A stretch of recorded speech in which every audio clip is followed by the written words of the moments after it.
ഇന്ന് ഞാൻ വന്നിരിക്കുന്നത് മടങ്കയിലെ കഫേ മൈസൂർ എന്ന് പറഞ്ഞ റെസ്റ്റോറന്റിലോട്ടാണ് കേട്ടോ. ഈ റെസ്റ്റോറന്റ് വന്നിരിക്കുന്ന കാര്യമുണ്ട്. ഇവിടെയാണ് ഒരു സ്പെഷ്യൽ ഇഡ്ഡലി ഉണ്ട് കേട്ടോ. അപ്പൊ ഈ റെസ്റ്റോറന്റ് അകത്തോട്ട് കയറുമ്പോൾ തന്നെ നല്ലൊരു അംബിയൻസ് ഉണ്ട്. പിന്നെ നമ്മളെ സ്വാഗതം ചെയ്യുന്നത് നമ്മുടെ നാട്ടിലെ തനി നാടൻ വിഭവങ്ങൾ തന്നെയാണ് കേട്ടോ. കപ്പുപ്പേരിയും പക്കാവടയും ബോളിയും ചിപ്സും മിക്സറും ഒക്കെ വെച്ച് ഇവര് നമ്മളെ സ്വാഗതം ചെയ്യുന്നത് കേട്ടോ. ബോളിയൊക്കെ ഇരിക്കുന്ന ഇരിപ്പ് കണ്ടില്ലേ. അപ്പം ഇതൊക്കെ കണ്ടിട്ട് ഞങ്ങൾ അകത്തോട്ട് കയറി നേരെ ഞങ്ങൾ ആ സ്പെഷ്യൽ ആയിട്ട് ഓർഡർ ചെയ്യാൻ പോകണം. അങ്ങനെ മെനു ബുക്ക് വന്നു. ഈ കാണുന്നതാണ് കേട്ടോ സ്പെഷ്യൽ ആയിട്ട് കോട്ട ഇഡ്ഡലി അല്ലെങ്കിൽ കൊങ്കണിയൻ idli steamed in jackfruit leaf. അതെ, പ്ലാവിലയിൽ സ്റ്റീം ചെയ്തെടുത്തിരിക്കുന്ന ഇഡ്ഡലിയാണ് കോട്ട ഇഡ്ഡലി എന്ന് പറയുന്നത് കേട്ടോ. ഈ ഇഡ്ഡലി ഉണ്ടാക്കുന്നത് റൈസ് റവ വെച്ചിട്ടാണ് കേട്ടോ.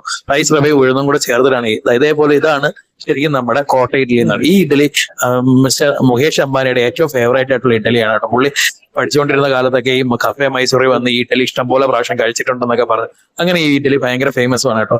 ഇതേപോലെ 4 സൈഡിൽ പ്ലാവല വെച്ച് അതിനകത്തോട്ട് ഇഡ്ഡലി മാവ് വെച്ച് ഇഡ്ഡലി നമുക്ക് പുഴുങ്ങി നമ്മുടെ ഇഡ്ഡലി കുട്ടകത്ത് വെച്ച് പുഴുങ്ങി തരും. അതാണ് ഈ കോട്ട ഇഡ്ഡലി എന്ന് പറയാൻ കേട്ടോ. അതുപോലെ നല്ല സോഫ്റ്റും നല്ല ടേസ്റ്റി ആയിട്ടുള്ള ഒരു ഇഡ്ഡലി തന്നെയായിരുന്നു കേട്ടോ. അപ്പൊ നിങ്ങൾ ആരെങ്കിലൊക്കെ മുംബൈ വരുവാണെങ്കിൽ ഒന്ന് ട്രൈ ചെയ്യുക. പിന്നെ അംബാനിയുടെ പേര് പോലെ തന്നെ ഇത്തിരി റേറ്റും കൂടുതലാണ്. 90 രൂപയാണ് ഒരു ഇഡ്ഡലിക്ക്. അതിനുശേഷം ഞങ്ങൾ അവിടെ നിന്ന് മസാല ദോശയൊക്കെ ഉണ്ട്. അപ്പൊ നിങ്ങളും വന്ന് ഒന്ന് ട്രൈ ചെയ്ത് നോക്കാം. ഈ മെസ്സിലൊക്കെ വരുമ്പോൾ എന്തായാലും ഒന്ന് ട്രൈ ചെയ്ത്